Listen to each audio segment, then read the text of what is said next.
I hate what people like your client stand for. We're going to prove once and for all that God is dead. Boy, oh boy, oh boy.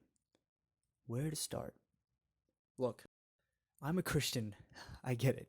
But as much as I'm thankful for Christian content, it seems that the deeper I go down the rabbit hole, the more I keep thinking, not like this. Not like this. So now you're probably asking me why I feel so betrayed. Let me show you what I mean. I'm gonna pull up two scenes, they're kinda similar, and as you watch them, I encourage you to focus on the mood of the scene and the dynamic between its characters. This first one, which you're gonna see, is from the movie Fireproof, which was an unexpected hit at the box office when it was released and became hugely popular in the Christian community. In this scene, the main character, Caleb, literally has a come to Jesus moment as he's venting to his dad about how he's struggling to save his marriage. Take a look. In fact, when I come home, she makes me feel like I'm an enemy. I'm not even welcome in my own home, Dad. That is what really ticks me off. Dad, for the last 3 weeks, I have bent over backwards for her. I have tried to demonstrate that I still care about this relationship. I bought her flowers, which she threw away. I have taken her insults and her sarcasm, but last night was it. I made dinner for her. I did everything I could to demonstrate that I care about her, to show value for her, and she spat in my face. She does not deserve this, Dad. I am not doing it anymore. How am I supposed to show love to somebody over and over and over who constantly rejects me? That's a good question.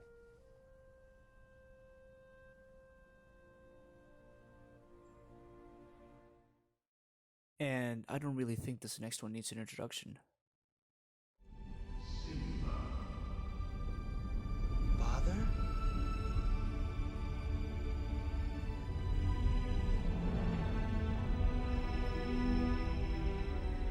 Simba.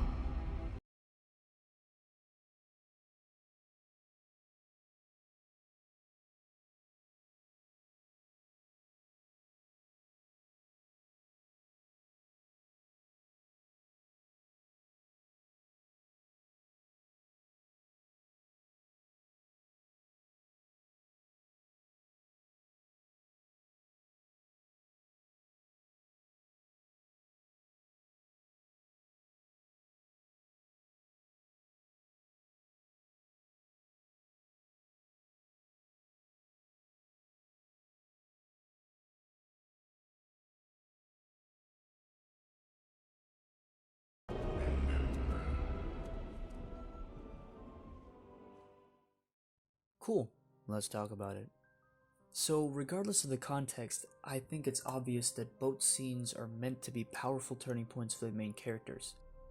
I'm not sure if you feel the same way, but only one of them actually felt authentic and natural to me.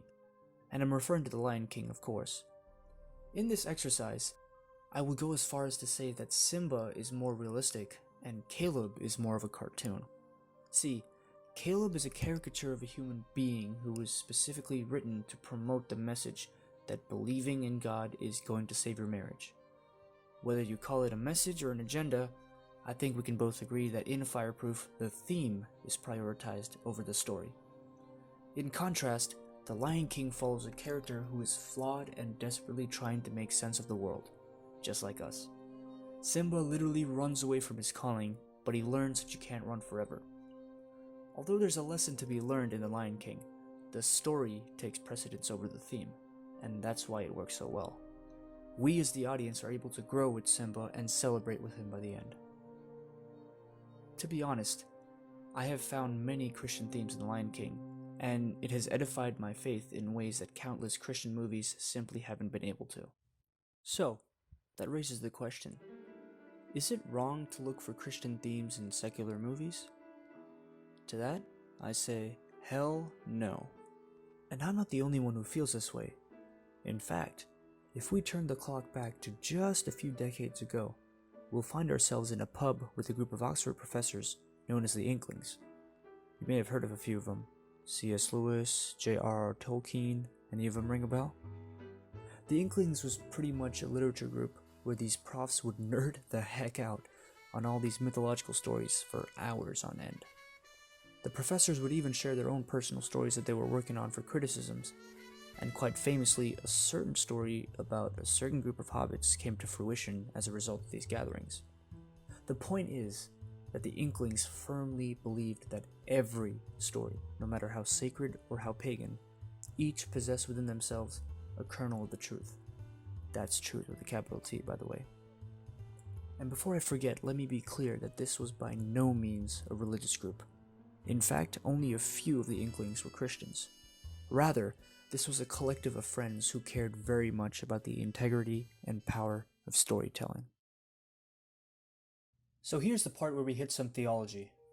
At its core, Christianity highlights the dynamic between God and humanity since the beginning of time.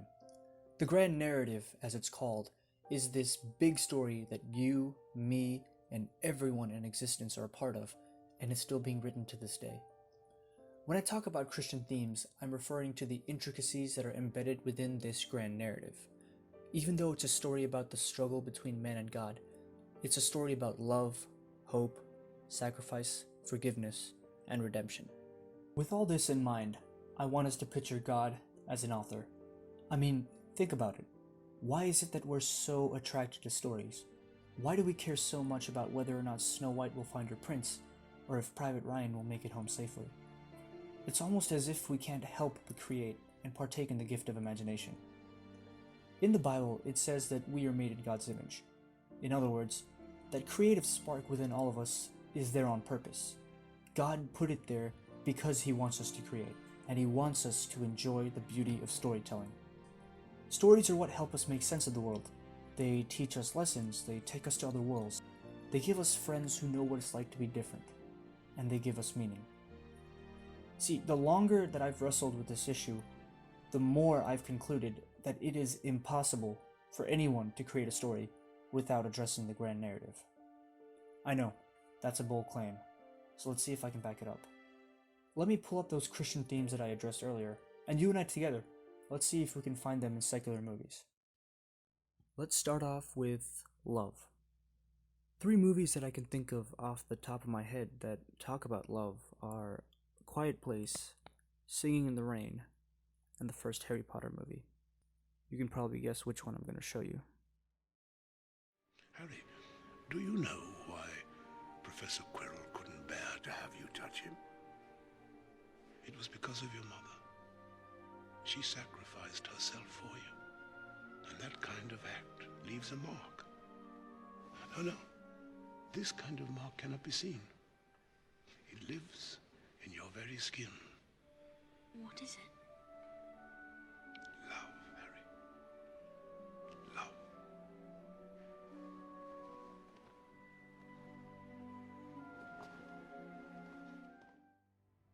And just to shoehorn a few more in there, we can see the power of hope, even when it's foolishly pursued, as shown in The Great Gatsby, when he reaches out his hand to the green light on the other side of the harbor. Or even the power of sacrifice, when Anna puts herself in harm's way to save her sister's life. Even if the story ends with the villain succeeding, it still addresses the never-ending conflict between good and evil, and the fact that we live in a screwed-up world. So what am I trying to say?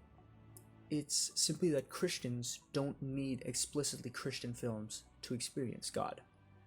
The reason why I'm so disappointed with the Christian film industry is because we're wasting our energy on bland stories when there's so much more potential. We shouldn't watch or make movies because they affirm our beliefs. No, we should watch movies because we're dying for an experience. At the end of the day, your job as a storyteller is just to deliver a message. You can't tell your audience what to believe, but you sure as hell can give them something to think about. And when I say stop watching Christian movies, I'm just saying start looking elsewhere. That it's okay to look elsewhere for truth, because God is there too. However, you need to be cautious and look carefully, because not every story should be seen. And as I close this video, I want to bring your attention to the ending of Inception. It's really a beautiful scene. As Cobb finally makes it back home to his kids, it's left to the viewer to determine whether or not he's still dreaming. Cobb himself couldn't care any less because he leaves the top spinning on the table. Now, As much as I'm an advocate for thinking for yourself, I don't want us to make the same mistake as Cobb. You may disagree with literally everything I've said so far, and that's totally cool.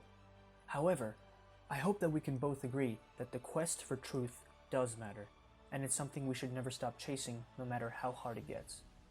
As I've stated before, I'm a firm believer that stories can help us get closer to the truth. As the old saying goes, the truth shall set you free. But whether or not you choose to be free, now that is entirely up to you.